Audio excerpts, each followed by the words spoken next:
Ecuador está convertido en un verdadero polvorín y el mundo parece obviar, porque como este es un patiquín de extrema derecha, los grandes medios de comunicación están tapando prácticamente o no le están dando la exposición adecuada, como si se la dan a Venezuela, que está en paz y en tranquilidad, y todos los días se habla de Venezuela. Pero en Ecuador la situación es grave, es dramática. Ahorita, actualmente, acaba de llegarse a un acuerdo de los indígenas que mantenían una protesta de casi mes y medio con el gobierno ecuatoriano para bajar el costo del diésel, que había pasado de unos 50 a 2,80. Con lo cual, uno cree que la situación se ha calmado, pero es todo lo contrario. El país está en una efervescencia completa y absoluta, y es un hombre que lo que hace es represión más represión. Lo único que sabe este presidente es hablar de represión.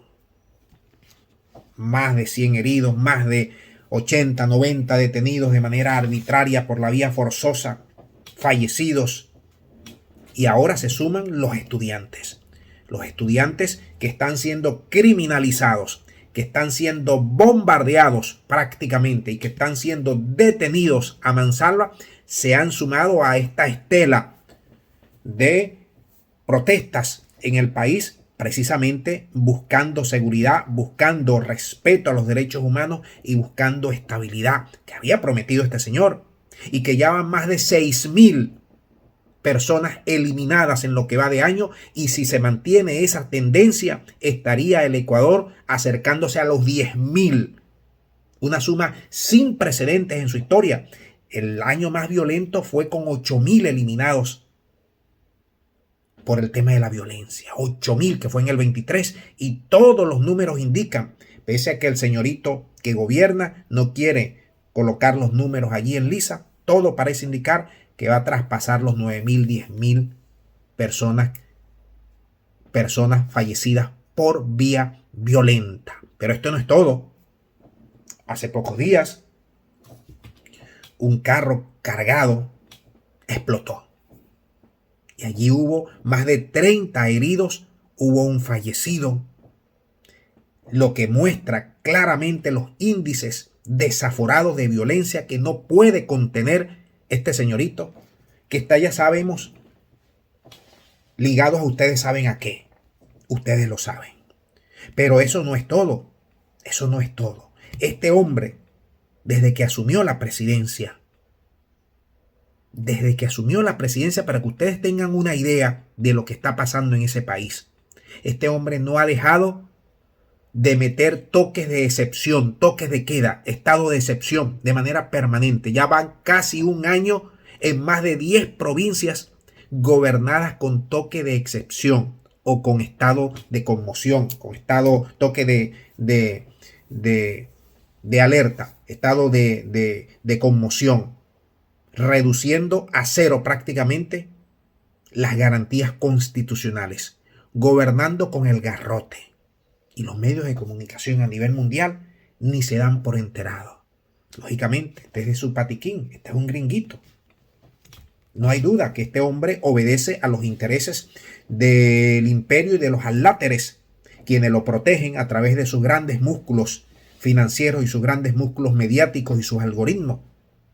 Cuando ustedes comparan lo que está sucediendo en Ecuador con lo que sucede en Venezuela, se quedan con la boca abierta de cómo la sobreexposición, mentiras, desinformación y de propaganda que hay sobre Venezuela, en Ecuador, nada, absolutamente nada, muy poco respecto, lógicamente, a lo que sucede en Venezuela. Y por allí, por ese recorrido, te puedes más o menos enterar por dónde van los tiros aquí en el hemisferio respecto a cómo cuando eres un cachorro del imperio de los adláteres, eres protegido por todas sus fuerzas, por todos sus organismos multilaterales, por todos sus medios de comunicación y por supuesto por los novelistas y sus algoritmos. Ahora bien, este señor, que no ha cesado en gobernar con violencia y gobernar con el garrote, está en una situación extrema, con índices de popularidad bastante bajos y que no ha cumplido ninguna, pese a todo el estado de excepción en más de 10 provincias. Pese a tener más de un año con el estado de excepción, no ha podido bajar los índices de violencia. Ya lo hemos dicho, Ecuador va rondando 50 eliminados por cada 100.000 habitantes. Eso es algo grotesco, jamás visto, y que este hombre que llegó al poder precisamente para acabar con todo ello, lo que ha estado es en cogobernando prácticamente, en coaligado a estos grupos, muchos de estos factores extremistas y factores violentos de ese país ligados a las mafias de todo tipo que se han nucleado en ese país. Las mafias de todo tipo. Incluso llegó a contratar a agentes del país de las hamburguesas, prometiendo en su campaña electoral que iba a ordenar el país y que iba a limpiarlo de todo vicio y de toda violencia de estos grupos irregulares. Pero hasta los momentos lo que ha hecho y lo que vimos con ese vehículo cargado es fruto precisamente de esas disputas que están con el gobierno y de esas disputas internas que este señor no puede frenar. Por un lado, llega a un acuerdo con el sector indígena para detener el incremento del diésel.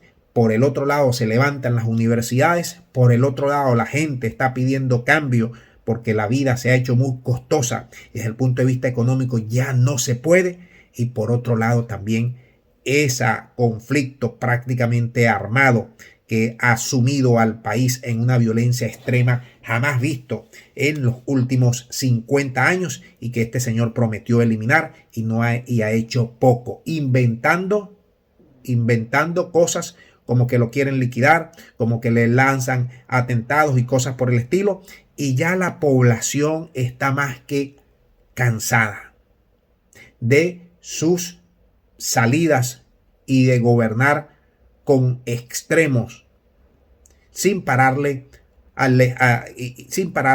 a todo lo que tiene que ver con el resguardo constitucional y dando salida simplemente al garrote, a la violencia y a la represión brutal que hay ahorita mismo, no solamente con las protestas con los indígenas, ahora mismo contra los estudiantes, que no cesa. Hemos visto imágenes verdaderamente elocuentes, muy duras, de cómo se arremeten o cómo está arremetiendo contra los estudiantes, y también imágenes también muy duras de cómo los sectores y los grupos que han capitalizado toda esta violencia siguen creciendo y siguen andando a sus anchas sin que la justicia y los cuerpos de seguridad puedan detenerlo. Hasta aquí el informe. Nos vemos en el próximo.